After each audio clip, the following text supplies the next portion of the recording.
Yo, what up, Street Talks? There, Kim. Alright, the thought. This one is about more physiological energy and power and why it's important. Alright, so pretty much the other day, for some reason, slept around like midnight and woke up at like 4 a.m. wide awake.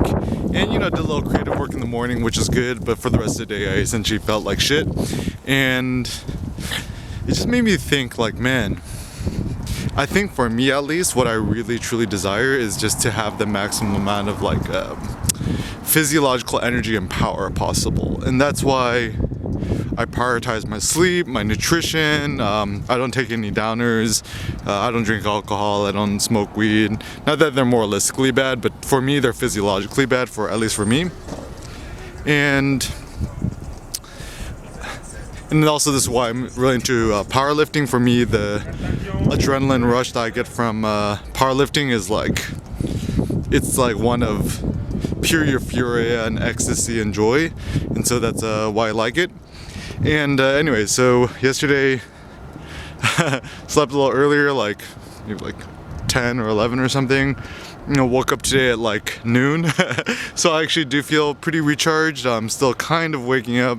Had like a cup of cacao powder, 100%, no sugar or weird stuff in it, just with hot water, and just had a cup of coffee and just walking around. The sun is out nice and shining. It's quite nice. And so, I mean, I've been thinking about this a lot, but a lot of people, I think we tend to think that what we want is like happiness, and also in some ways what we want is joy. But I think happiness and joy are just essentially offshoots of physiological energy, power, well-being. And so starting with our bodies, this seems like to be the more rational starting point. And so how does one optimize for one's physiological energy and power? So I have some thoughts. The first one is, I actually think that it takes more discipline to sleep early than to wake up early. I mean, in today's world, it's like, it is virtuous, like, oh, I was working so hard and so productive, and I slept at like 2 a.m. and then I woke up at 4:30 a.m. and did a workout and, stuff like that. And then, so like, I think for the most part, it's considered a virtue to be working more and sleeping less. And I think, if Silicon Valley could invent a pill in which, humans would never have to sleep again, we could just be working 24/7. Imagine like Adderall with no downsides. I think this actually would be quite a big hit. But then the problem is, what people are trying to do is, they're just trying to be productive for the sake of being productive. And I think the reason why people are productive for productive sake is that they want to make more money, and also to feel an existential dread that it's kind of a moralistic, ethical one, right? Is that like, if one is not always working and productive, then one is actively sinning, which is kind of silly.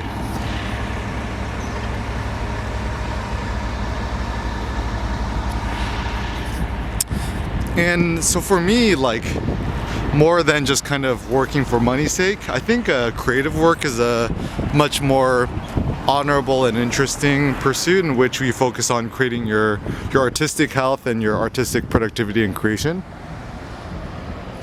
And it's totally subjective, right? Like, to me, there's no such thing as good or bad art. It's just like whether you like doing it or not, and whether you care for it or not.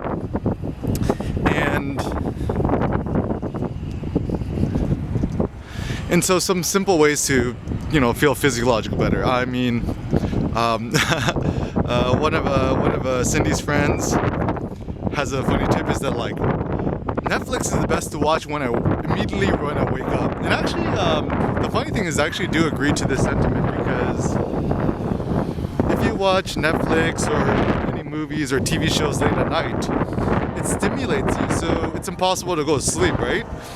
Whereas if you watch it first thing in the morning, I guess it's like having coffee. So it actually might be better to expose yourself to stimulating music or TV or movies in the morning, actually, to get you going, like having a triple shot of espresso or something like that. Something also that kind of gets me going is first thing in the morning, having an icy cold shower. And I've been experimenting with hot baths in the evening, and that doing a hot bath in the evening and then finishing off with an icy cold shower seems to work well. But also, what seems to also be very effective is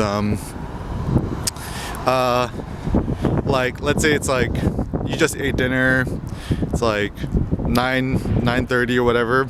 Just take a cold shower and just immediately jump into bed and go under your warm sheets, because for me at least, it's way easier to fall asleep when my body's cold but then the bed is warm than if I'm overly hot. So that's just another thought. And in terms of waking up, I mean obviously it depends on who you are or what your thing is, but I do think that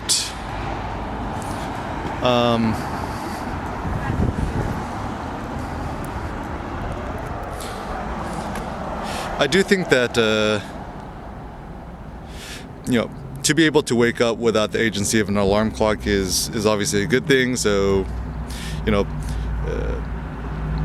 insofar much as you can, being able to wake up without an alarm clock seems to be the best. And not to judge yourself, right? Like for example, I actually brag the fact that I slept like 10 or 12 hours the night before. And, certainly everyone's body is different, and certain days where you go super hard and you're like certainly you would also need to, so like let's say one day you work super, super hard, right? In the evening, you would also have to sleep super, super hard. So people always talk about work hard, play hard. How come no one ever talks about sleeping hard? So sleeping hard seems to be a virtue and something that's very important. Also, I typically find myself way happier when I'm just kind of out and about walking. To be out and about walking and just like kind of doing shit is actually one of the best ways to get motivated. And so this is actually the irony that I found for a long time, is that one doesn't find motivation then go out and do shit. It's just like you just need to just drink a bunch of coffee and then just leave the house and then walk around. And as you're out walking around and getting, sunlight, if there's sunshine and stuff like that, and then you get more physiological energy and motivation ideas. So it's the movement which gives birth to creative ideas and innovations, not like you need creative innovations and motivations and then you go out and you do shit. So just try to spend more time outdoors seems to be a practical goal.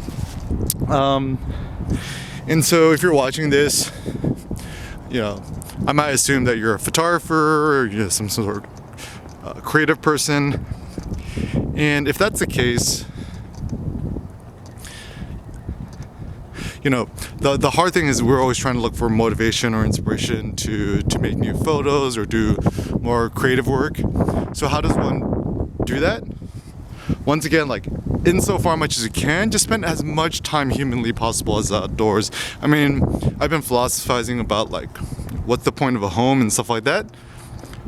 I think in terms of my creative productivity, the time I spend outdoors or outside of my home and my creative productivity is linked.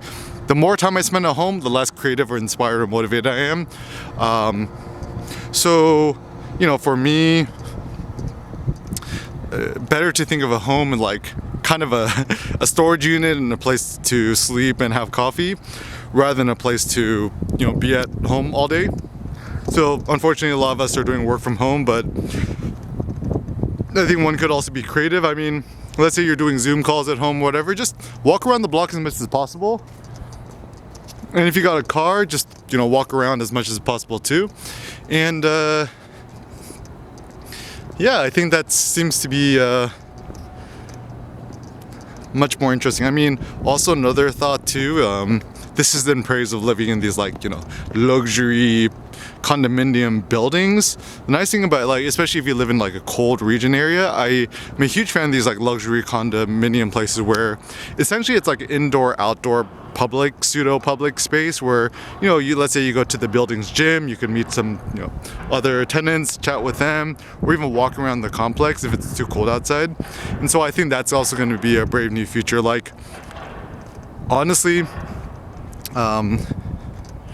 after some experiences of just having to do some really basic home repair stuff and home improvement stuff, I'm like, I have zero interest in ever buying a home, because if you buy a home, you got to maintain it, and then even if you hire somebody else to do the maintenance or whatever, you just have to call them, and that's kind of a pain in the ass. So I'm not about that. So effectively, more physiological energy means going outside more, getting more sunlight, drinking some more black coffee, remove downers, I would say.